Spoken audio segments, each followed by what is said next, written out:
Just look for the thing. Hey everybody, welcome once again to the Wrestling Inc. podcast. I'm Glenn Rubenstein, joined once again by Wrestling Inc.'s own Raj Giri, and back by popular demand, TNA WWE superstar Matt Morgan. Matt, welcome back to the show. Thanks for having me back, guys. It's very exciting to make this a regular thing, you know. So thanks to all the fans that watch and commented on all the social media. Keep sending us your love, guys. Let us know we're doing certain things right. So thank you very much. Absolutely. Oh, yeah, and thanks for being here. It's great to have you on board. So a lot to talk about tonight. The second WWE Raw, the Monday Night Raw of the new era post-draft. We're going to talk about everything that happened from Sasha Banks and Charlotte. Going to go over Brock Lesnar coming back, of course, at the end of the show. Seth Rollins versus Sami Zayn. Everything that happened in between Titus O'Neil versus Darren Young. There was some new stuff, some old stuff, a little of this, a little of that. And we're going to jump into it all on this week's episode of the podcast. First, just want to give you a quick mention that this episode is brought to you by our friends at HostPappa. HostPappa's powerful web hosting solutions and cloud-based productivity tools are perfect for small business owners, digital entrepreneurs, and freelancers. Go to hostpappa.com/wrestling and use our exclusive promo code WRESTLING to save 15% off their shared web hosting packages. That's hostpappa.com/wrestling. That being said, let's get right to the show. Broad view, overthoughts. Raj, give me in a few words your thoughts on the night.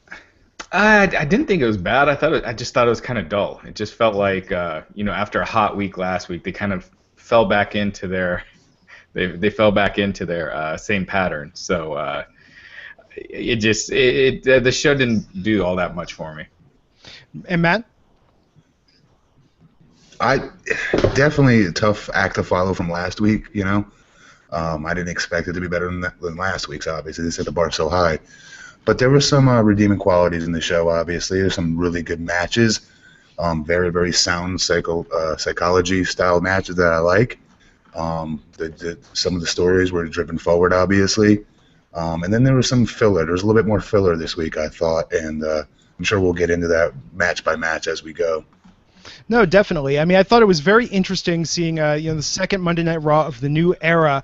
And I have to say, and I don't necessarily mean this entirely as a bad thing, but to me this felt like a 3-hour episode of SmackDown of the old era in terms of some of the recaps and the repetition of what they did from last week's Monday Night Raw, and then some of the sort of off-the-wall, interesting pairings that felt like, oh, what the hell, let's throw it out there, see if it sticks.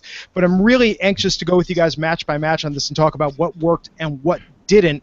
Let's start off with Sasha Banks coming out to the ring as the WWE Women's Champion. First note that I made, Sasha is small because that belt looks incredibly large on her. Came out to the ring and, of course, was confronted by Charlotte after saying a few words. My first question, and Raj, we could segue this into your thoughts on the segment as a whole and what happened, but when's the last time a women's division segment opened Raw? It's been a while. Yeah, I can't even think of the last time. And I think, Sasha, she seemed a little nervous during this, and I think that's part of the reason what you just said. They really haven't been given much time to do promos on the show, at least live in front of the crowd. They'll do them backstage. So she seemed a little nervous. She flubbed a couple lines here and there, but she had a great line with Ric Flair in the one-night stand. But it was fine for what it was. Yeah, it was interesting, and to your point about that, and Matt, we can go with you from what happened there. I think so.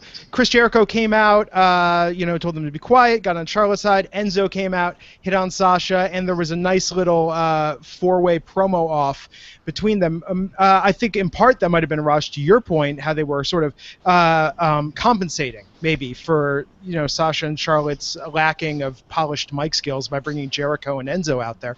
But Matt, what did you think about that direction of pairing them up? I liked it, actually. I was actually entertained by it.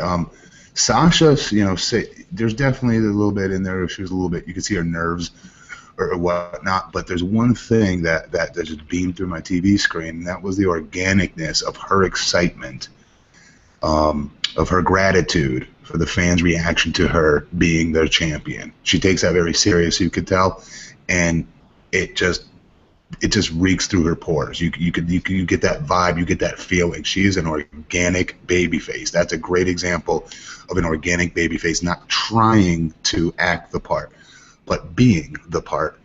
But again, I liked it. You know, Charlotte, she's my girl and all, but there's a couple times in there where she's still feeling her own out there as far as her character is concerned, and there's a couple of times where she's still timing-wise stepping on some lines here and there of the other people. But you know what? I respect that more than holding back on the mic. I'd rather be reeled back than say, what if I should have said this or I should have done that, even for timing purposes. All of those types of those timing issues that she might have once in a while on the mic, they're all well worth it, because we're watching the metamorphosis, the change, the growth of Charlotte. So I watched this a lot deeper than most fans probably are, and I liked it, and I loved the pairing with the two men coming out there and joining it.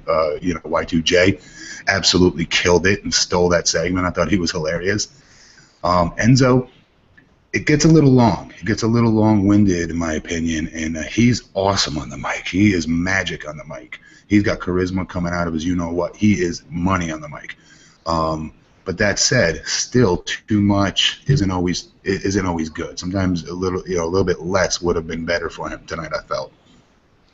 You know, it was nice seeing Sasha almost breaking there, that genuine smile and laugh when Enzo was hitting on her. I mean, you could tell she kind of broke there for a minute, and it was just great. I mean, For me, that's what I love about Sasha, is when she just can't contain that smile. I mean, you're absolutely right. Yes. I mean, she's a great heel. She's a great heel, but her babyface qualities shine through when she's, you know, in the moment. Raj, what were you going to say? I think just Chris Jericho and Enzo have just set the bar so high on the mic that I think I was just expecting a lot from this segment when Jericho, when Enzo came out and Jericho was in there. I thought, it's kind of what Matt said. I just felt like it went a little long, and I thought it kind of fell flat for an Enzo segment, for as flat as an Enzo segment can, fall flat. It just didn't seem like it got to where it needed to go. But I thought it was still entertaining, and I liked that the first half hour didn't have a McMahon or any authority figures, so I thought that was a good welcome change. It's interesting. So this led, of course, to the first mixed gender tag match. Raj, do you recall when the last mixed gender tag match on Raw was? It's been a while, hasn't it? Yeah, I can't think of the last time. Yeah, and it was interesting. I mean, Charlotte ended up getting the pin on Sasha. Jericho attacked Enzo. Big Cass came out, and throughout the evening, I mean, we could jump a little ahead with what happened there. They seemed like they're setting it up now where, Chris Jericho cut a fantastic promo towards the end of the show talking about, who was going to have his back since Cass had Enzo's back. Completing with a repeat of that great gag that Chris did in the build-up to Money in the Bank, talking about how he won Money in the Bank once, and Appleton. This time, I did not write down the name of his fictional strongest man. What was it? West of Alberta. But then Kevin Owens came out, so it looks like they're setting up now. They could go in a couple different directions with this. They could keep it going with having Enzo with Sasha. They could keep running Jericho with Charlotte, and then at the same time they could have Jericho and Kevin Owens taking on Enzo and Cass. Matt, what do you think about the potential of either of those storylines or pairings going forward? I love Kevin Owens. Kevin Owens is my favorite superstar to watch week out. He every time you give him a little morsel of TV time, he explodes it. If you give him a minute, he turns it somehow into 5 minutes worth of magic. He's awesome. He's entertaining, he's funny, but yet he holds his heat. And yet he also, when he comes out, he gets in a massive reaction. I don't know what else he needs to do to be in the main event consistently, because he hits it across all the board for me, of all the categories that I look at, and a superstar being a main event caliber talent. So anything with him, I am in love with. Anything that he's on, I love. That segment with Jericho was awesome. It was hilarious, and it played to Kevin's strengths. It was just well done. Definitely. Raj? Yeah, I agree. I think the pairing of Jericho and Kevin Owens has, could be gold. I think that could be money. And yeah, Owens was just great tonight. I'd like to see him, I wish they had him a little bit higher up on the totem pole. Yeah. He's kind of an afterthought, it feels like right now.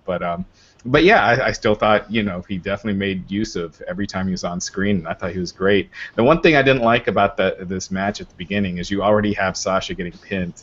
I'm just not a big fan of, people just winning the title and they're already, already losing. Establish him a little bit. You could have done the same angle without, having to have her get beat. And especially Charlotte. I don't mean to cut in, but especially Charlotte. Charlotte is beating everybody.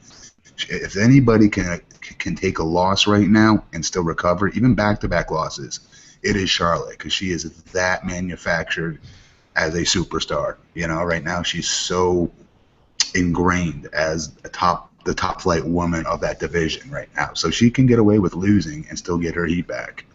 Yeah. You still have a couple of weeks to do SummerSlam, so to build SummerSlam. You don't need to do the Charlotte beating the champ right away.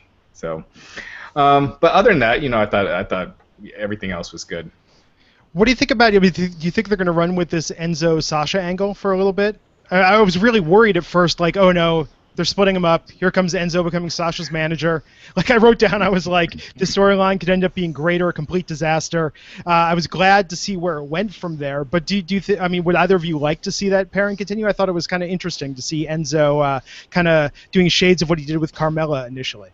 You know what? I like the pairing, first of all, with Big Cass. Okay, I do. Yeah. Although that said, I enjoy Enzo so much. I would like to see him by himself. I know the way Vince kind of thinks and books, and Big Cass is always going to be the one he sees as the bigger star, which he shouldn't. Cass is awesome, and he's going to keep developing. He's going to be a huge star. That said, Enzo right now is money, and you need to ride the Enzo bus all the way to the finish line and collect that money, because he's ready right now, especially on the mic. And anything that he's in, whether it's with, you said recreating the Carmella type of gimmick that they were doing together in NXT, so be it. At least I'd like to see him by himself more. He can definitely hold his own. He can get whoever he's doing a promo with over in the process, which is very rare, especially somebody so young and so new. That kid has got so much potential. God. Yeah, and I felt like it seemed more like it was just meant for entertainment, and that this was really meant to jumpstart Chris Jericho and Kevin Owens against Big Cass and Enzo. And they just did it as a way without having to do that match. Because they started like 3 feuds tonight, and with all of them, they started it with a match that had a clean finish. Anyway, so that's what it seemed like to me. I think they're building Big Cass and Enzo against Jericho. No, and that's great. I'm absolutely think that's, I look forward to seeing that. And when, Jericho and Owens did team together a few times early in the year. I mean, they had just, pairings. Hilarious stuff. Yeah, hilarious absolutely. Stuff it's comic gold when those two are together. That match was an interesting way to kick it off. I thought all in all it was good, but I didn't know that it needed to be quite as long as it was. That's my only gripe, is that it seemed like it went a little long with just the development in the segments and everything. So we went from that, came back and went to Braun Strowman versus Evan Anderholm, and this is a variation on what we saw last week with Byron interviewing Evan before the match started. So this gimmick is exactly what we sort of called it as, with we're going to have Strowman come out and establish dominance again and again. Do you guys like this feature? And I guess we should maybe pair this with what they did with Nia Jax, which was essentially the female equivalent. Are you both what did you think, and are you in favor of them continuing this from town to town for the forthcoming weeks? Go ahead, Raj. You want me to take it first? Matt, First of all, let's get one glaring thing out of the way right now. That is that reverse choke slam that yours truly originated. That's my move, first and foremost. I'm the first person to ever do that on TV. I would use that as the heat spot, though. So in his defense, at least he's using it as a finish. I would take the guy and I'd set up for call for the choke slam, clip the guy in the back of his neck, and then feed it to him, but have him hit the top turnbuckle and feed into something else. I treat it like a combo move. So that said, I love the guy because he's using my stuff. I'm not mad at him for it. That said, he looked like a monster out there. I loved his look. I loved everything about what he was doing in there. People will probably be like, oh, come on, it's paint by the numbers. It's so simple. That's all it needs to be. That break in the show of when that match was put out there was perfectly timed. If you looked where it was sandwiched in between, it was perfect. And he's still feeling himself out there. He's still, you could see when he looks to the hard camera, he's still, I don't want to say talking to himself, but you can still see he's getting more and more comfortable. But there's stuff that you just can't. Vince once told me, guys my size, when we make a mistake, it's so humongous. It could be the littlest thing that somebody smaller than us can get away with and cover it up with a quick move or something like that. But when a bigger guy does it, even the look in our face to the hard camera, it's a big deer in the headlights look at times, if you will. And I thought he had that a very, very, very few times tonight, and he's having it less and less and less, which means he is getting better. And he looked like an animal out there. I thought, for what it's worth, if I was a kid, I'd be looking at him going, Dad, holy mackerel, I want to look like that when I grow up. That guy is a beast. Is it just me, or is it hard to take him seriously after there's that growling in the entrance music? I mean, I feel like that just takes away from it. Well, what about the fact that he was Adam Rose's rosebud for the longest time too? I wondered how they were going to come past get him past that. Yeah. Well, I mean, growling aside, I'm kind of I fall into that camp where I just felt like they did the same exact thing, with him and Nia Jax. What I thought would have been funny is if they had the guy from last week. I'm forgetting the guy's name. Oh yeah, the no chin guy. Yeah, he was hilarious. And if they had him back and he had a partner this week to get, Strowman, and then Strowman destroys two guys. So at least you're changing it a little bit, but it's still your squash match. But it's not the same exact thing. But yeah, and you're absolutely right, Raj. That would actually be monster. I mean, I'm surprised they didn't choose someone on the roster for that and just bring him back every week to lose for Strowman. But in the pre-interview, be like, no, but I have a plan this week. I reviewed the tape, and then just have him build it up for like 3 minutes and then just get squashed in a minute. But I'm a fan of the setup. I like tonight how they interviewed the guy ahead of time, talked about the money and if he could last. I think if they do the setup interesting enough, then I don't care about the outcome. It could be the same punchline if the setup to the joke is different each time. I find that funny. Yeah, I agree, and I love the fact that he said like I get $1,000 to wrestle and $5,000 to win, because then it gives a good reason for him being out there. So I thought that was good.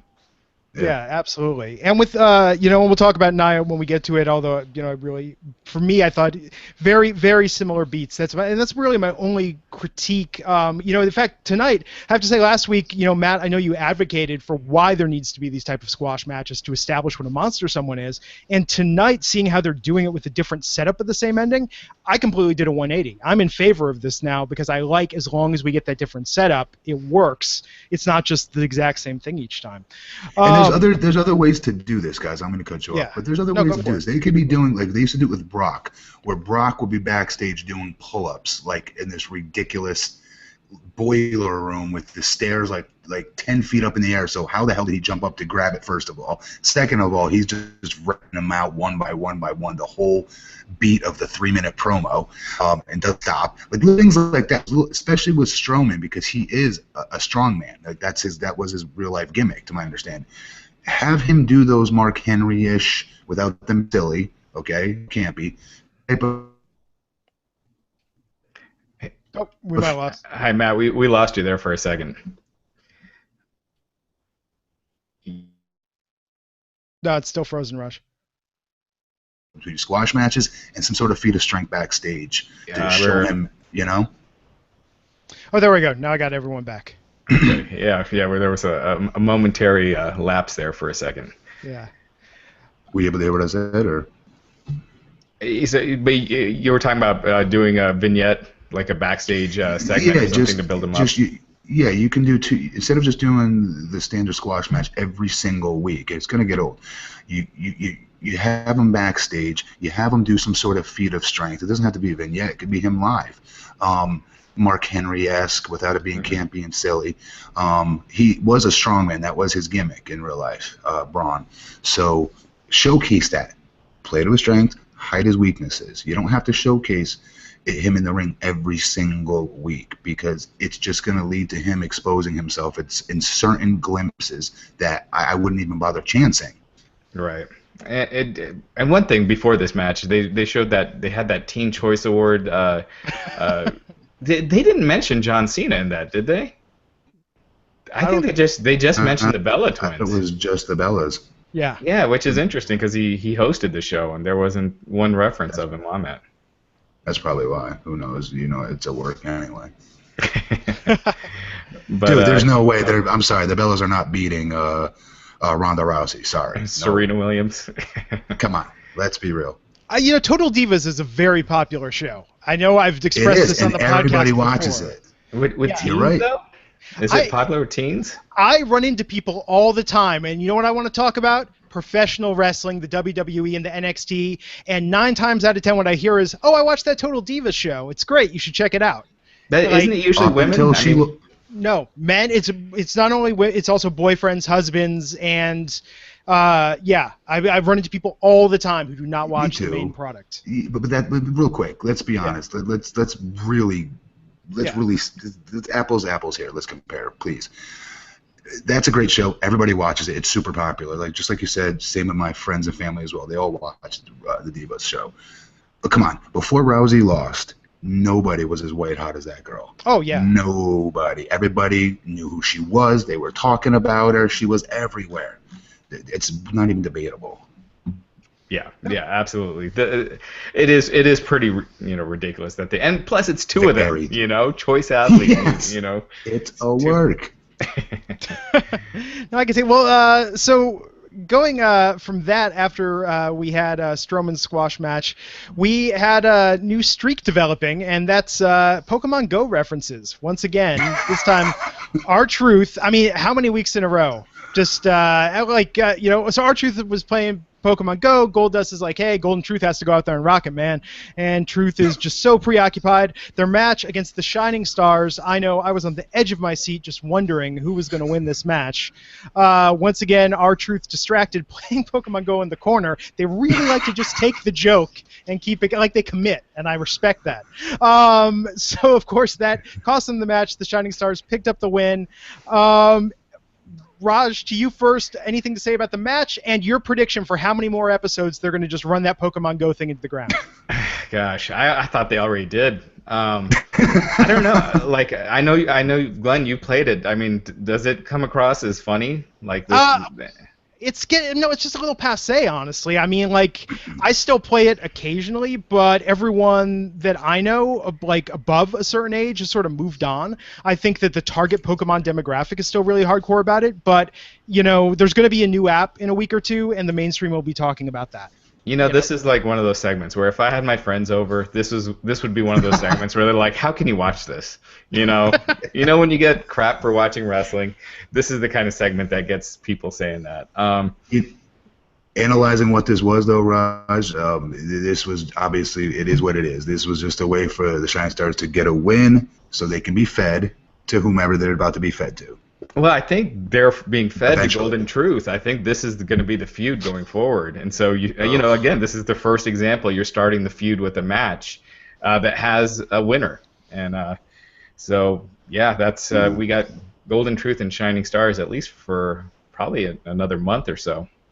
I'm not watching Main Event, though. I should throw that out there. So if that's what's happening on that show, I have no clue about it. I watched Superstars and Main Event this week, and no, it wasn't even on that. They saved it for Monday Night Raw, Matt. They were like, we know Matt's going to be watching Raw, and he needs to see the Shining Stars get their hard-earned victory. Yes.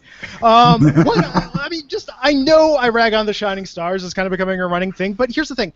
Golden Truth is kind of a horrible gimmick, but it's so horrible that I freaking love it. I want to buy the shirt, except I would never wear that shirt anywhere. But when the theme song comes on, I'm kind of into this in a weird way. But the Shining Stars, I mean, what? They love Puerto Rico, man. That's their thing. But is there something I'm missing in the Shining Stars? I don't get why it's villainous whatsoever to love Puerto Rico, but apparently in the creative team's eyes it is. I don't get it, but whatever. And that's why I don't think the people get it. That's why you just hear silence. It's not like, I mean, they didn't even get an entrance tonight. I mean, they got the jobber entrance where they were just waiting in the ring, but they still got to win. So that's good for them. I mean, Matt, you knew once we're close enough to Vince to have an idea what goes on in his mind. Did maybe like a friend of his go to Puerto Rico and come back, and we're just like, oh, it's so exotic, it's crazy, and Vince is like, yes, that's where they're gonna. Puerto Rico, that's all we need. It's exotic and mysterious. This is a horrible analogy to use, but when Kurt Angle first got there, he was shoving I'm an Olympic gold medalist down everybody's throat to the point where people were just regurgitating it back.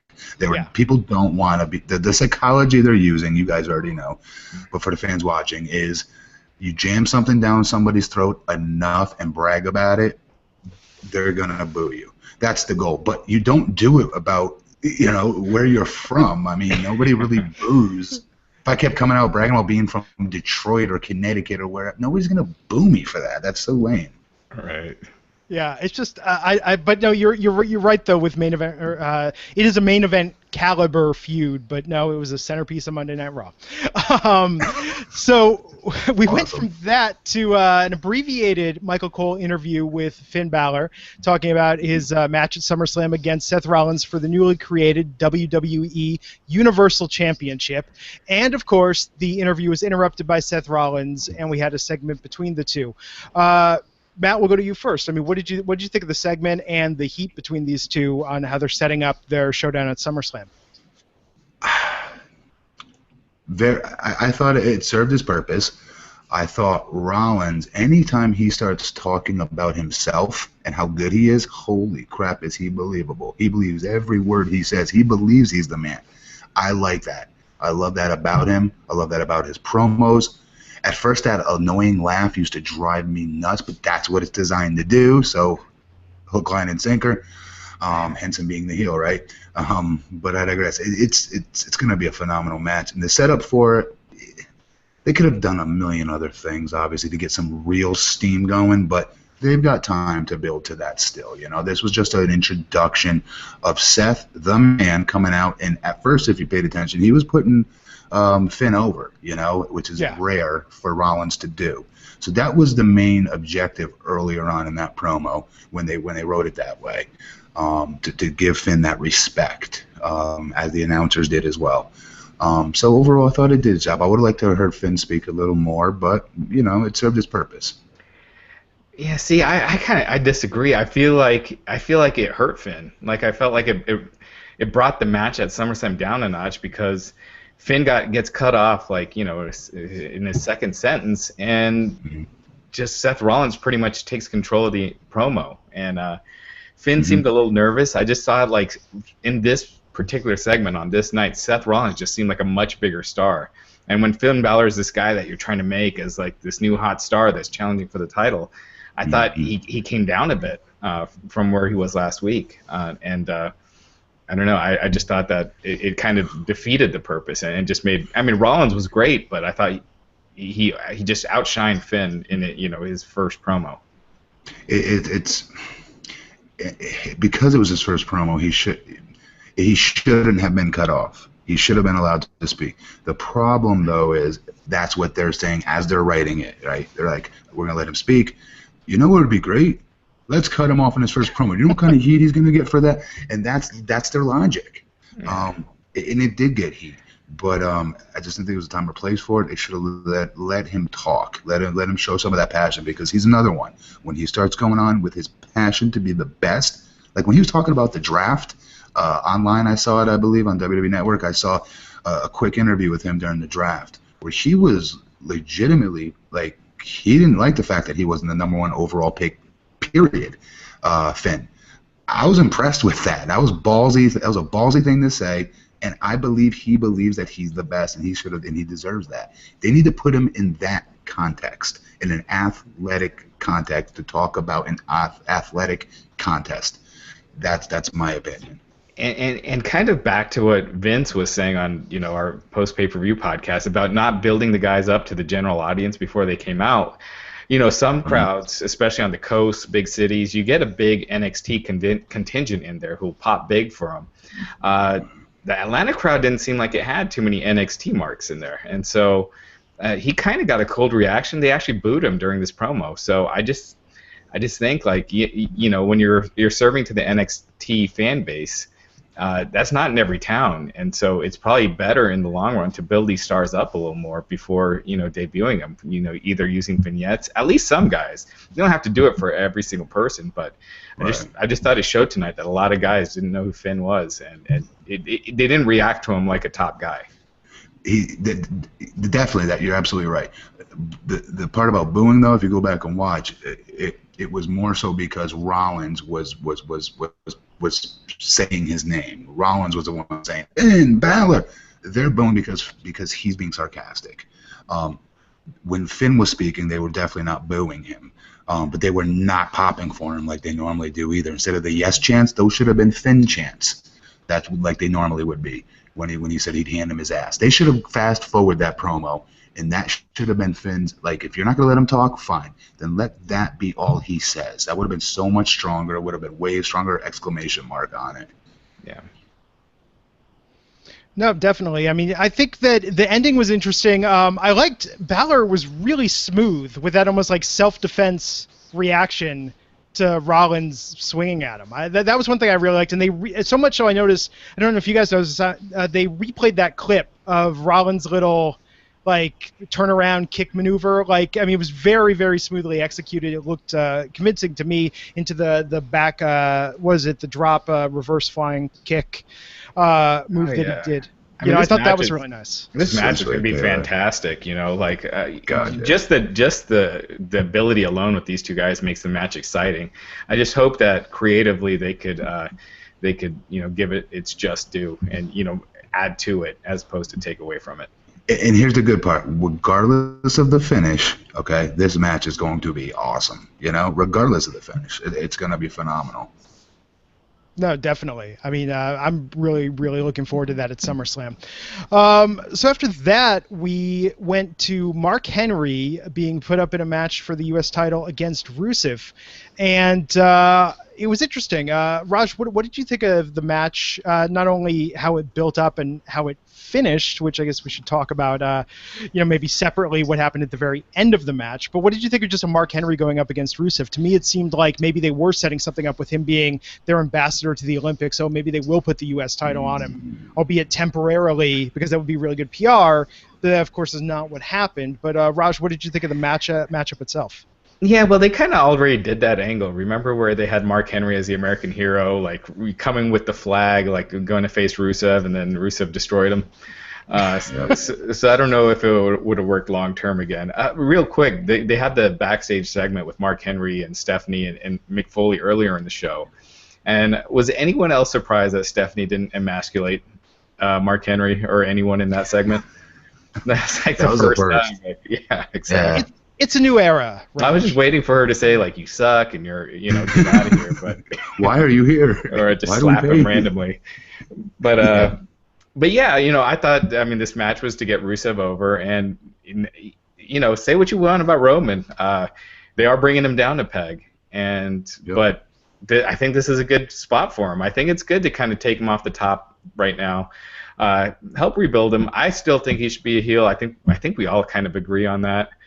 But maybe they felt like Rusev, is such a bad heel that the fans will cheer Roman. But yeah, I think that's a good direction. So I think we got our SummerSlam match. I think it's gonna be Rusev and Roman. Is what it looks like. Speaking on Roman, you nailed it right there. That's exactly the same thing I was just gonna say. So much of a lot of his heat, I should say, that he gets from the crowd. We know what it is. It's from them trying to take a square peg and ram it through a circular hole. Is what the fans take that as. That's their perception, that he's being forced down their throat. So because he's being pushed down a peg, if you will, on the card, if they're going to keep trying with him as a babyface, maybe this is the best course for him, because some of that heat should be alleviated as the weeks pass on, because he's not in that John Cena being shoved down their throat babyface spot anymore. Yeah, I wrote down my thought to it, and what I was surprised with it was, welcome to the undercard, Roman. Like you're working your way down. But I think he could very easily end up winning that belt at SummerSlam if he's redeemed maybe in the eyes of Vince and creative. So we're going to get to the rest of Monday Night Raw in a second, but first I want to take a moment and tell you about a sponsor of this episode, HostPappa. If you run a business, if you run a fan site, if you do anything that requires having a presence on the web, who you choose as a web host is incredibly important. God, I went through at least 3 different ones before settling on one that was right for me. And when you look at everything you need to get your presence on the web, it's not just about setting up the website, it's also about getting your email up and running, making sure you've got backups installed, making sure you've got security against attacks, making sure you have the cloud-based productivity tools that you need to get your work done. HostPappa has you covered. They have all-in-one solutions with an array of everything you need, not only to make an awesome website, but to run your business online. They are the best web host for small business. They have affordable pricing and award-winning support available via chat, phone, or email 24/7, 365. And shared hosting accounts start as low as $3.95 per month, and they'll even throw in a domain for free. There's no risk because HostPappa offers an unconditional 30-day money-back guarantee. If you got your site hosted elsewhere, they'll even help you migrate it over for free. Here's what we want you to do. Visit hostpappa.com/wrestling to check out what our friends at HostPappa have to offer. And because they're fans of this podcast, they're offering our listeners an exclusive 15% off new shared hosting accounts. Just enter our code WRESTLING at checkout for a 15% discount. That's hostpappa.com/wrestling. Use the code WRESTLING to get 15% off their powerful, reliable suite of web hosting for small business owners, hostpappa.com. So, with the rest of Raw, after Rusev, we had, oh my God, the primetime players facing off against one another with Titus O'Neil versus Darren Young. Matt, what do you think of this angle? Does it seem like it's building towards a storyline of them going up against each other now? Yeah, but it's another one of those light. I don't want to call it filler, but it kind of is, unfortunately. No matter what way you want to slice it. Again, it's just the bread bookending, if you will, the meat of the sandwich, which is the rest of the majority of what we saw tonight, storyline-wise.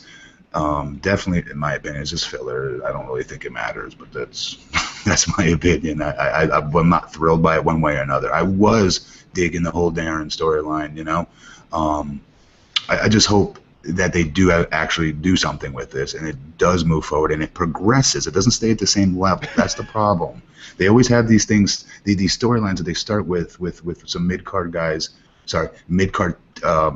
booked guys, I should say, where they keep them down there. You know what I mean? If you're going to do something with somebody, then start to progress it if it starts to catch fire. The only way it's going to catch fire is if you give them a legitimate opportunity. Having them face guys that are perceived a certain way is not giving somebody a legitimate opportunity.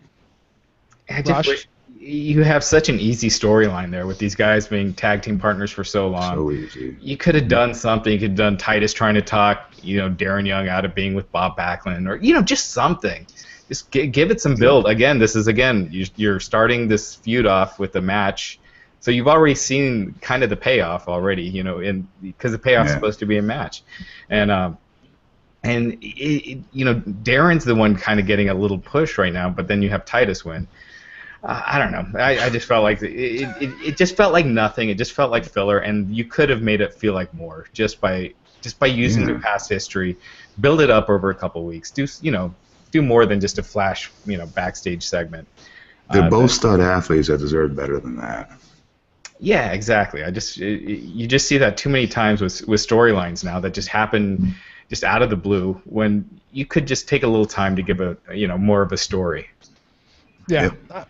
I mean, the problem with the Darren Young segments, I know I've talked about this before, in my mind, the star of those segments is Bob Backlund, and has continued to be, he was in the promos, and he continues to be the star now that Darren Young's wrestling these matches.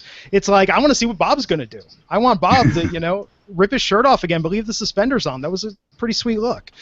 So, yeah, it's, I could easily see this developing into, what they're going to do with Darren and Titus, but who knows? Maybe I'll be pleasantly surprised in the coming weeks. The next match, which we touched upon earlier, was Nia Jax versus Ariel Monroe. And this, I felt like, did not have the same build-up that Braun Strowman's did. But I did make a note because both my wife and I thought the same thing, that Ariel has a really great look. We were actually both like, we would have really liked to have seen more of her in this match, and I think that's where an intro, or maybe extending the match might have helped when they have, a local talent that maybe can do something a little more, that can go for more than just 60 seconds. But we touched upon it earlier, but compared to Braun, do you think they're handling Nia better or worse, Matt? I think just about the same. Braun, if anything, Braun slightly better, and I don't even think they're handling him better. I just think we've seen a little bit more of him. We've seen him be a monster before. So I think we're conditioned to say Braun's being handled better, when in reality they're doing the exact same thing. It's identical. There's no difference. Yeah, Raj, you agree? Yeah, I agree. But the thing I like about with first, I think Nia Jax needs new music. I just feel like that does not fit her at all. And her promo was just her reading the lyrics, just essentially her paraphrasing her entrance music, where it's like, okay, they have what's Nia's character? Well, she's not like most girls. How so? Well, she doesn't take what she's given. Like a I mean that's as far as they've gone with this idea of who she is, what she wants. But Raj, I'm sorry, continue. But I agree with that. But I do think she's got a different look, and they're not booking her like a Karma, like a stereotypical monster. She's just a bigger woman, and they said that she was a plus size model, which is true. And so I like that they're doing something different with her. But again, this is where vignettes help. Building a character, using vignettes and stuff like that, as opposed to doing the same exact thing as you're doing with another guy on the show, with building them with squash matches. And she needs time to learn in the ring, but you also have live events and stuff. So you build her up with vignettes, have her wrestling on the live events, and then you can do this in a month. Yeah. So the next match, everything old is new again. We had The New Day versus Luke Gallows and Carl Anderson, with the stipulated that Xavier Woods would not be allowed to perform in front of his hometown tonight. What did you guys think of them trotting this out again, of New Day versus the Club? Raj, to you first. I thought this was one of those cases. I didn't think this show was necessarily bad or anything. I know I'm saying I'm picking at it a lot, but I just felt like this was one of those cases where both teams looked bad coming out of it. The Club got beat quickly. When you have the challengers losing quickly in their first, in the title match, or I don't know if it was a title match or not, but you have the challengers losing right off the bat, and that's what's setting up the feud. I just think that's kind of backwards. But then you have them get beat quickly, so they look bad, and then they beat up the New Day, and Xavier Woods comes down, they beat him up, so they beat up the babyfaces in a 3-on-2 fight. So then the New Day looks bad at the end, So I don't know. Maybe I'm nitpicking. No, with what you said at the no, a little bit, yes, but at the end, no, you're spot on in my opinion, because they're giving it back to the team that just did the job, if you will, and TNA used to do this all the time as well. Who cares? If you're going to put somebody over, then put them over all the way, not halfway. And I just think it's like, the old saying, like, you can't be halfway pregnant, right? Well, that's what's kind of being left out there. You just had them lose so quickly, but then, we got to get them to have their heat back. You can wait till next week to get them their heat back. I don't even think they should have lost that way, but that's a whole nother story. I just think that, there's fans out there that want to see clean finishes. I remember when I was in TNA, that's all I kept hearing is, well, how come there's never clean finishes? And God, it would be so much better if we did. Well, here they are giving actual finishes here, and we're nitpicking it a little bit. Clean finishes are good, and I'm all for them, but when you're doing it at the expense of, especially, the Club, like, it's like 2 steps forward, 1 step back. Is what it felt like for me tonight. Not anything on the guys, but with the booking of them. Yeah, I just felt like they could have just been more creative with it. Like Woods was banned from ringside. You could have had him come in and pin one of, like steal the pin, do that like twin magic thing that they used to do, and so that way they're pissed at them, but they didn't legitimately lose, and then they kick the crap out of them afterwards. So at least they're justified, and they lost due to cheating, and then they get their heat back. But just losing clean like that fast, I just thought didn't do anyone any favors. See, I just think it's the booking. I feel like with New Day, they need to just rotate them against different tag teams, and it'll always be good as long as you keep it rotating. And in this case, it felt like they were going backwards to who they were fighting with before the Wyatts. And I feel like the club needs a badass tag team to feud with, to have something that really plays to their strengths. I mean, they're funny and they're charming, but it's such a different characterization that I don't think it can sustain. I'm hoping this isn't the build up to SummerSlam of New Day versus the club. I think that's kind of disappointing if that's where they end up with this. I feel like both of them should be facing someone a little more, well suited to play off them. That's just, my take on it. So after that, we came out to Sheamus versus Cesaro, and this was preceded by a backstage segment that had basically both Sheamus and Cesaro complaining about their status within the company. Mick talked about how they were complaining about where they were drafted, and what I thought was really interesting was this logic in this line that Mick said, which was something to the likes of Cesaro. We got a hold of the medical report that Shane got a hold of when he didn't draft you to SmackDown. It says that your shoulder could fail, but why don't you go out there and show us that you can push it and be okay? It was kind of a weird logic. Like, you could be one step away from a career-ending injury, and that's why SmackDown didn't take you, but go out there and show us you can rub some dirt on it and make the magic happen. But I thought that the match itself was good, but I thought that was kind of a weird, pretext under which to hold it. Raj, what did you think of the match and the pairing itself? Yeah, I mean, Sheamus has, really fallen down the pecking order. He was WWE champion in November. I mean, he's gotten like the Miz when he fell off. It was, I mean, because there was a time when he used to be protected like Randy Orton. Back when he was the babyface. It's just something for these guys to do. I don't. It's kind of one of those feuds where it doesn't really matter what happens either way. I don't see WWE taking either of them up, to the world title picture, at least anytime soon. So I think it's just something to, give them something to do, and it's kind of like running in place. I agree completely. There's really nothing to add to that. That's actually spot on. It's just neither one of these guys are going to get more over from winning here. Neither one of them are going to lose any kind of steam by losing here. They're, they're where they're at, unfortunately, especially for Cesaro. I really think he's another one I'm a big fan of watching. I enjoy watching all of his matches. I think he's still finding himself, and they need to get out of his way. Obviously he did come up with that suit gimmick. They did.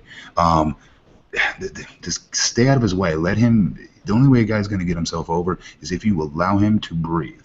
Breathing meaning let him be himself. Like we're seeing Charlotte do out there, her getting her certain flubs out in the middle of her promos and things like that. We're watching her grow. That's the only way guys are going to get over, is allowing to be themselves by hook or crook. If something goes wrong, so be it. You keep going. The fans aren't always in on every mistake that's made out there. I just think Cesaro could be doing so much more. I mean, he makes his opponent. He's entertaining. He's gotten 10 times more charismatic, I feel. From when he first started, I don't know what he is missing. I know everyone always says the same thing with that, but I thought he's put a lot more together since that Stone Cold podcast where Vince McMahon had come on and said what he'd said about Cesaro, needing to find himself a little bit more in the thing that he's missing and things like that. I think he has found it, and I don't know what else he needs to do. I think they need to stay out of his way, though. Yeah. I like the suit gimmick personally. I think that they capitalized on his resemblance to Jason Statham. They went all the way with it, and by giving him that, it allows him to maybe not have to talk as much, because it seems to me that when he shoots and he's being sincere, it works. But in scripted promos, sometimes I don't know, I felt like he's stumbling a little bit. Or there's an old saying: when you imitate somebody, that's the first thing that comes to the fans' minds. Oh yeah. There's been so many people that try to knock off the Road Warriors. That's the first thing that would come to the fans' minds when Demolition would come out. Let's be honest. I remember as a little kid, it's the first thing I always thought about, as good as they were. Same thing with that. You don't want them thinking Jason Statham. You want them thinking Cesaro, and he has enough of his own entity that's very different. He has his own mannerisms, his own everything that I think separates himself plenty enough. It seems like it's like 3 gimmicks that are on top that are strangling on top of him right now. You know, between that, his red T-shirt, still wearing the sunglasses and the thing on his sleeves, you know, they just need to let him breathe, let him be himself. That's actually kind of awesome that he's like layers of gimmicks, like new gimmicks, literally on top of old gimmicks. That, you know, and they're the ones doing it. He needs a Cesaro Kid shirt underneath that, you know, so he could just literally do layers, just peeling back his career. Because he had the Bond thing. I agree with Matt. He just. I'd like for him to find himself, and I think he has. And every time he does, they kind of cut the legs, his legs out from under him. Definitely. Yeah. Yeah. No, I think in the ring, I mean, he's one of my favorites in the ring. Absolutely, I feel like he's just a wrestler in search of the right gimmick. And you know, I like the tearaway suit. I'm just a fan of tearaway clothing. I don't own any, but I feel like I should invest in some, personally. Well, I think was it last year when he won the Andre the Giant Battle Royal, or was that 2 years ago? It wasn't this past WrestleMania, but was it last year's Mania? The one before, yeah. Yeah, so I mean, he was hot, you know, coming off of that and breaking up with the Real Americans, and then they threw him in with Paul Heyman, and all Heyman did with him was talk about Lesnar beating the streak, and he should have been getting the streak, you know, breaking the streak over, but doing it at the expense of Cesaro, and you know, it was just the worst. You know, way to book him after when he was on such a hot streak.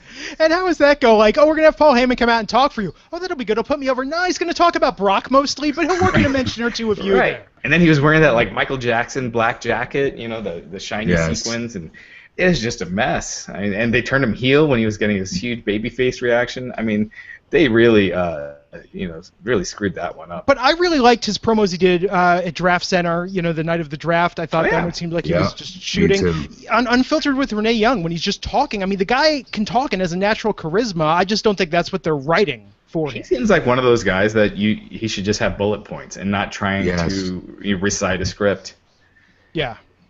So after that, we and Cesaro did win that match over Sheamus once again. Yeah, and I think Sheamus's career, like we talked about, is, you know, he's kind of like premium enhancement talent, and I don't mean that as a bad thing. I mean, Sheamus has a very recognizable gimmick, whether you like it or hate it. You recognize it. He's memorable, but he's one of those guys. I mean, and that's the thing. I mean, he was a world champion back in November, but he was really more like a plot point than an actual world champion. You know, he was the placeholder for the Roman storyline. Yeah, and again, with this match, once again, it was a match with a clean finish that's being used to build their feud. Yeah. And then, afterwards, they brawled to the back. And, you know, again, I just don't see why you're supposed to care about a feud when you've already seen the clean finish. Yeah. So after let me ask you guys really quick. Let me get your opinions on this one. Do you think maybe it's because after the draft they've dwindled themselves down so much on each roster that there just isn't a whole bevy of talent to choose from that have enough name recognition to do the job and what they need them to accomplish with, say, Cesaro going over tonight versus them having to use Sheamus and then start this angle or things like that. It doesn't feel like they have enough talent. 2 words, Matt. Jinder Mahal. You know, they bring back, you know. I can't wait till we get to that, but okay. Yeah, well, that's the next segment. So we had Heath Slater, once again, the hottest free agent in sports entertainment, come out, and this time he brought with him Jinder Mahal. Mick Foley came out, said, hey, we only got room for one of you. Whoever wins this next match gets the contract. And, of course, Jinder Mahal from behind in, you know, almost record time, not quite finger poke of doom, but you know, close. Managed to get a pin on Heath Slater and get his spot on the Raw roster. What do you think of this return, Matt? First. First of all, Jinder Mahal, if you didn't know him and you never saw him before, physically speaking, I'm saying, you're clicking through the channels and you're stopping. I thought he looked like a star tonight, physically with how he looked. Now, anything he did, not talking about anything from his past. Physically, he's a good-looking guy. He's in shape. He's tall. He's dressed the part. I thought he looked the part. I don't know why we needed to be reminded of 3MB. I get why, to shoehorn what they needed to do to make it make sense for him to be on Raw. I get that. And poor Heath Slater did not have a show still, which is the storyline. I get that. But it was at the expense of a guy you just brought back who knows what you could have done with him. You could have just hit the reboot button on him and treated him completely different. I hope that's what they still have in mind for him, because he can get it done in the ring. He does have a very different look, and I think he looks like a star, physically speaking. And you know, I agree with your point. And when I was saying that earlier about with Jinder Mahal, that wasn't meant to be a knock at him personally or his skills. Oh, yeah. It was just meant like how he was booked. Yeah. He was booked as a job guy with 3MB. But that's who they're, you know, the guys they're bringing back right now are guys that they didn't give a real great push to begin with, you know, with Rhino and Shelton Benjamin and some of these other guys. So I'm just, that's just kind of showcasing kind of how shallow the talent pool is right now. Yep. Yeah, but yeah, I agree. I think it might have served him better to not have his first appearance be with Heath Slater, if you're planning to give this guy a bit of a push. But at the same time, I did think it was entertaining. I think Heath Slater's entertaining as hell. Hell yes. I just wish they could do more with him. I'm telling you, I know we talked about this last week. I mean, it could just be a complete rumor, but if they really book him on indie dates, I think that's the best thing they could do, and they just keep him floating between shows. You know, I mean, I think that would just be a great little meta, you know, way for the WWE to do something really different and outside the box with Heath. It's still gonna be a comedic gimmick that they give the guy, though. I mean, I'm waiting for he can get it done in the. I know. It's true. I mean, Matt, but come on. He can get it done. He's great in the ring. He's great on the mic. He deserves a legitimate chance, finally. Good Lord. I mean, I agree. There's a lot of entertainers, you know, who they never fully use to their potential in the ring. But I know for performers that I like, I feel like if they're on TV every week or every other week, they're protected enough from getting cut that I feel like my emotional investment in them is safe. You know? Like, that's my thing. So it's like the same thing with Golden Truth. You probably loved Little Horny running into an imaginary hole in the wall, didn't you? You couldn't get yourself enough of that one, huh? I think that gimmick, like a lot of gimmicks, kind of almost makes me a little uncomfortable with the way that they do it. And with speaking, you know, watch that with your friends. Watch that segment with your friends.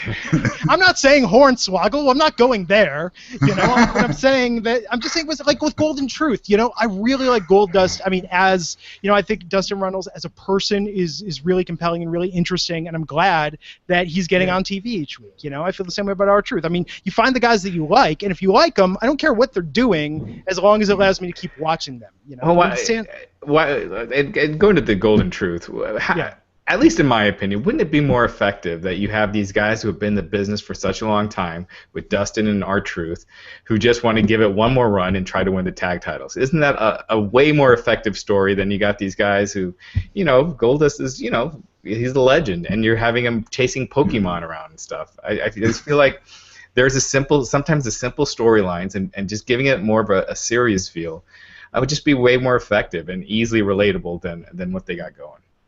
I think they could do that, but I think Goldust, in his current incarnation, is such a character and such a larger-than-life character that I think some people might have trouble taking that seriously, because it's not a protected, like, you use it sparingly gimmick, like Finn Balor with the Demon. If Finn was in the Demon paint every week, within 3 months, there would be some goofy crap going on with Finn Balor if he was the Demon all the time. It would be like him and Demon Kane. It would be the Demons as a tag team, the tag team from hell, you know? But if Goldust only did the makeup every once in a while, I could see that happening, but I just don't think you could do that all the time and have people take it quite as seriously. I mean, even Sting got involved in some, you know, I mean, his character had like this mythical nature about him, but even he had some, you know, weird booking occasionally with storylines.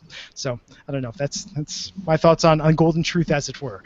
But you know what I like? That Goldust really commits to it. That it's hokey as hell, and he just goes with it. He's out there dancing, and God love him. I think, to me, that's a true professional. Someone that no matter what it is like, okay, sure. You want me to go out there and weird people out with some weird, like, play to their homophobia in the 90s? Sure, I'll do that. What do you want me to do? You want me to go out there and look cool? I'll do that. You want me to go out there and dance to Rapica? Okay, that's good. You know, it's like, I mean, that's a professional in my opinion. So moving on to the next segment in a second, but first I want to remind everyone, speaking of Goldust and Dustin Runnels, to not forget to try out DDP Yoga, specifically their awesome Max Pack used by the likes of Chris Jericho, AJ Styles, John Cena, Goldust, and tons of other WWE stars who love using DDP Yoga. You can get a special offer with 3 months of the app for free at ddpyoga.com/WrestlingINC and The Resurrection of Jake the Snake, Documentary of the Year, now available on iTunes, Google Play, PlayStation, Amazon, and Vudu. Make sure to check that out and tweet DDP Yoga. Let them know that we sent you. You can also see the film on DVD, Blu-ray, and Netflix. And once you're looking good with DDP Yoga, and once you're in shape, you gotta have the clothes. And so for that, be sure to check out Trendy Butler, a fantastic clothing service that does all the work for you. You select a style profile, and Trendy Butler has a stylist hand-pick clothes that cater to you. Even better, for only $65, you get over $150 in designer clothes. I've tried it; it's fantastic, and the clothes I've gotten, I wear every week. And so make sure to try it out, and you can also get an additional $10 off by using the code WRESTLING10 when you sign up. That's trendybutler.com, and you can follow them online at trendybutler. So after the Jinder Mahal reintroduction, earning his way into the Monday Night Raw roster, we had Sami Zayn versus Seth Rollins, which was the main event of the evening. Raj, what did you think of that matchup of the two going head-to-head? It was good. You kind of knew what was going to happen. I was kind of hoping that Finn Balor, they do the distraction finishes too much, so it's probably better that they didn't do it, but I was kind of hoping he'd make an appearance. But, it was just a way to get Rollins a win. But the match was good. Matt? You know what? Same thing. I was thinking, I was hoping we'd see something out of Finn come out, toward the end there, do something. But as the match was progressing, I was like, I'm a Sami Zayn fan too, though, so I was like, I'd like to see him get a full match in here. As the match progressed, uninterrupted, and it was a great match. Two stud athletes in the ring again. The whole new era. Like, I dig the whole new era. I really do. I love guys like the Sami Zayn. He's another organic baby face, is what I'm saying. He's so easy to fall in love with as a fan. And I know our boy Vince Russo was pretty harsh on him when he first started, but still is. I wish he was on the show. I wish he was on the show right now, because I tell him right to his face, we have the answer right in front of you. The answer is the crowd, their reaction. Do they not still light up when he comes out? Yes, they do. They might not sing a song every single time, but that's the song. That's not him being over. They still react to Sammy, and they react to him pretty favorably. So I'd say the kid's done pretty well for himself. An exceptional talent. He's only going to get better. He sells better than any other babyface that I know of right now. He's very believable. Yeah, and I thought it was a solid match. I think these two, if they ever give them the chance to do a feud and a storyline and really build and develop, I think they have a really classic match in them. I felt like tonight was good, and that's what it really did, is made me, sort of hope that post SummerSlam maybe we'll see them in a storyline against each other, so we get the classic match that I think they can really put on. Really quick, do you know what else it is? It's because you guys, we watch the stuff. We know it. We know a lot about it. We know the inner dealings of how the business works, pretty much for the most part. So we're watching this with a different set of glasses than the average fan would, if you will. I'm watching it same way with what way you're watching as well, Glenn, going, I hope he can kill it tonight. And it shows them, yet again, he can be a main event caliber talent if booked properly. So hopefully after the next, title, whoever becomes the first champion, he's still seen in that light, Sami Zayn I'm talking about, and he gets his opportunity as well. That's why, I didn't mind tonight's, finish and Finn not coming out, because it was a definite proven ground match for Sami Zayn, who again sold his ass off. Well, what do you guys? I was getting some of the podcast stuff together during this match. Did the crowd reaction seem there? It's in the very beginning when he's sitting there on the steps in his entrance and he's waiting for the fans to sing the song. Sometimes they do, sometimes they don't. They really weren't tonight. But as far as him in the middle of the match, the most important part of when a babyface needs to be over or not is getting that sympathy from the crowd and them chanting for him. And that's exactly what was happening. They were very loud for him during the sell. He did very good tonight, I thought. And obviously Rollins is right next to Owens. I love watching Rollins. He's a very close second place for me. His guys, I love to watch him. Will not miss any of their matches. Yeah, Yeah, I love watching Rollins too. I think he could be their top babyface right now if they changed how they handled his return. Hell But yeah. that's another story for another day. But he's so good. He's so good as just a smug bastard, you know? I mean, it's just, Yeah. I love that about him, you know? To get the heat he does with the moves and offense Oh, he yeah. does, that says a lot about him as a heel. And it was brilliant that as a champion, they just had him as like a crapped upon champion who couldn't catch a break and just had, you know, all this Yes. static thrown his way. And I love that from a storyline perspective. I mean, he's fantastic in the ring, but as a character, to me, that just felt like, okay, this is entertainment, you know? So we went from that to Paul Heyman, who, you know, I read renewed his contract with the WWE. So he was out to introduce the appearance by the Nightmare of Suplex City. Sorry, I've seen that 2K17 ad far too much, and really, it sounds like Ninth Mayor. I hear that every time. The Ninth Mayor of Suplex City. So Paul was out there to hype up Brock. You know, talked smack about Randy Orton. What was that, for like a good 5 minutes? It seemed like it went on pretty long, and then the segment ended with Randy Orton's surprise appearance, RKO out of nowhere, literally a cross-brand RKO, the first SmackDown signed performer to appear on Monday Night Raw. They waited, an entire week to bust that one out. What did you think of the segment as a whole? Matt, to you first. I know you have some history with Brock, Just simply from the branding standpoint, I hated it. I hated that Randy was there at all. There was nothing. Nobody was buying Stephanie in the background screaming and yelling, "He can't be here! Get him out of here!" Nobody's buying that crap.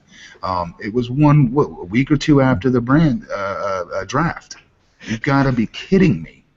This was the one thing we were assured was not going to happen, and boom, it happens. It's very tough to trust them. Yeah, and they knew about, it's not like, the match happened after and they had to find a way to work out the kinks. They set the match before the draft, so they could have easily, for the draft, just said that since this match is set, Lesnar and Orton can't be drafted until after SummerSlam, or do something like that. Raj, they're both plenty big enough stud stars to where they did not need. It was for people going, well, where's the heat? One needs to come cross over the show eventually before SummerSlam. What do how long are we gonna wait here? You wait the whole time. That's what you do, because they're both frigging stars. They don't need to have any physical confrontation or promos one-on-one in the ring, stare downs. They don't need that. They're that big of stars. They didn't need anything like that. Yeah, they both could have stayed on their shows.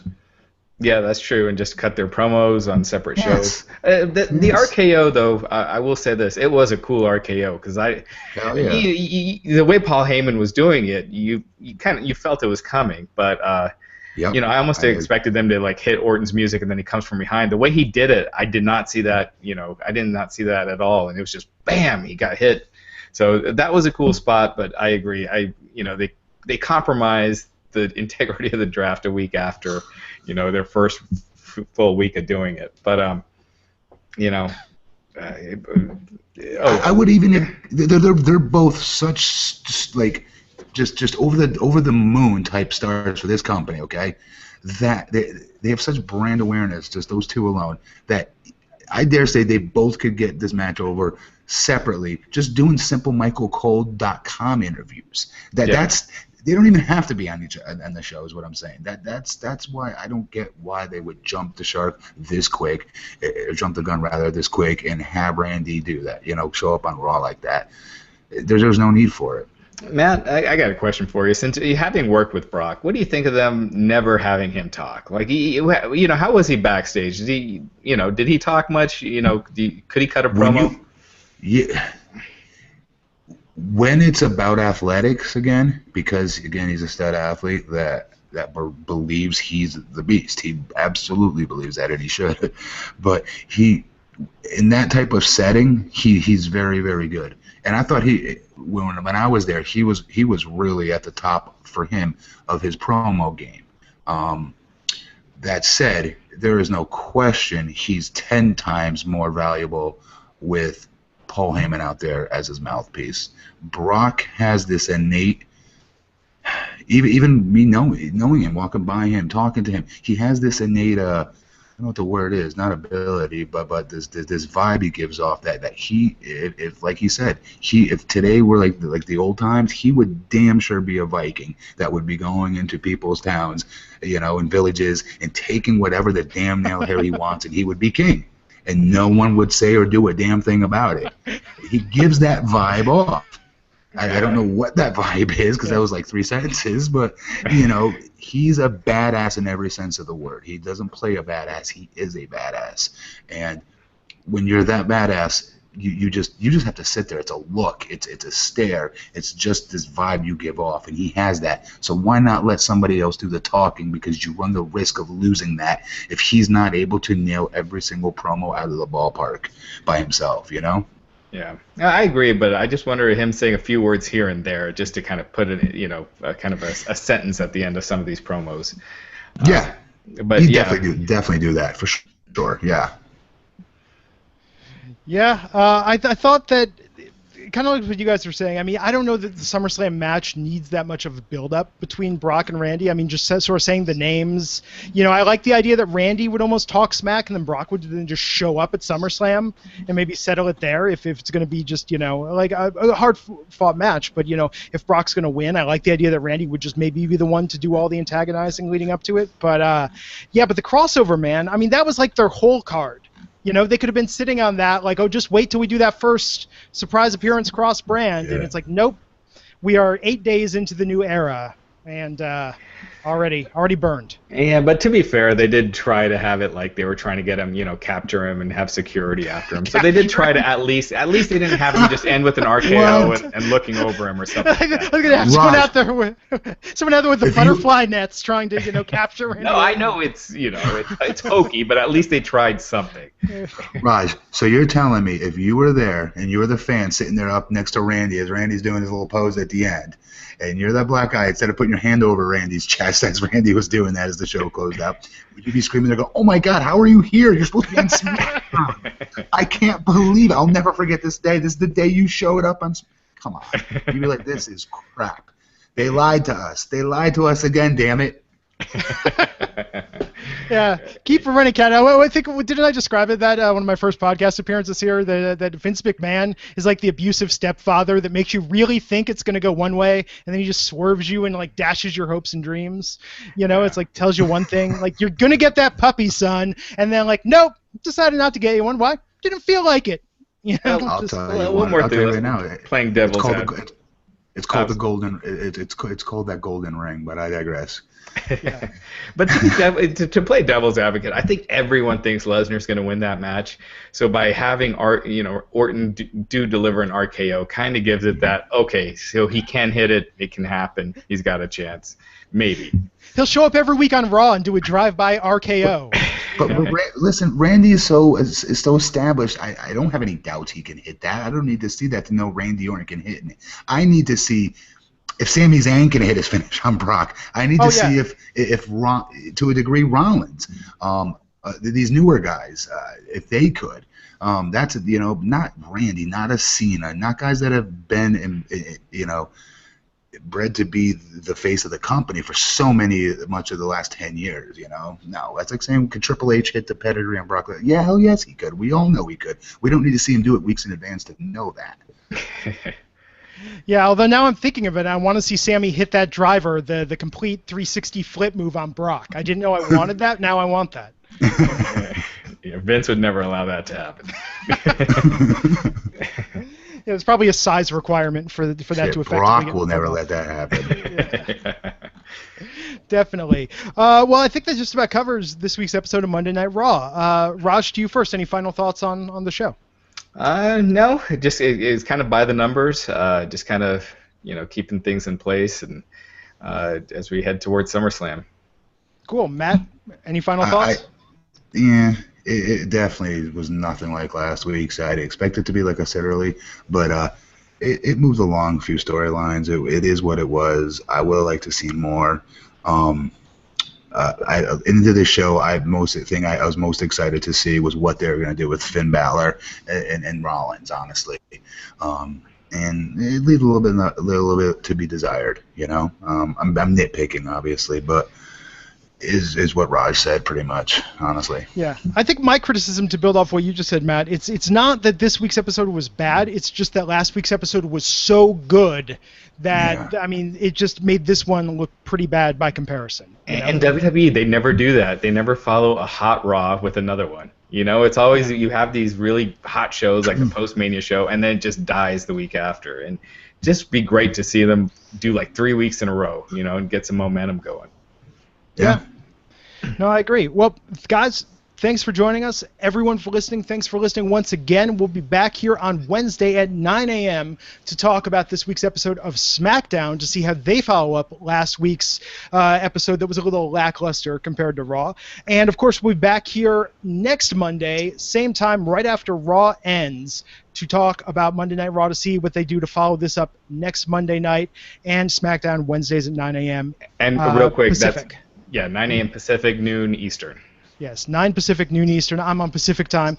This weekend, I'm off to 2 WWE live events in luxurious Stockton and Fresno, California. So I'm curious to see how those go. And from what I understand, just quick note, so the rosters aren't touring separately yet. They're still touring together. Is that correct, Rush? Yeah, I think that probably ends in a week or two, but yeah, that's cool. correct. I'm curious who I'll get to see. Cool. So thanks everyone for joining us. And again, you know, if you like the podcast, subscribe on iTunes, leave us a review, leave us a rating, and we'll see you back here on Wednesday, 9 a.m. Pacific, noon Eastern, to talk about SmackDown. Until next time, I'm Glenn Rubenstein. On behalf of myself, Raj, Giri, and Matt Morgan, you can find us all on Twitter. Thanks for listening, and we'll see you here soon. Ciao.